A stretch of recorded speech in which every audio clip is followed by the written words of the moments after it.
hai thứ phía cổng chiều,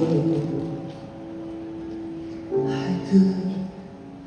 nhạc sương đi, hai thứ tiếng ve sầu đạp một hàng thư gửi lên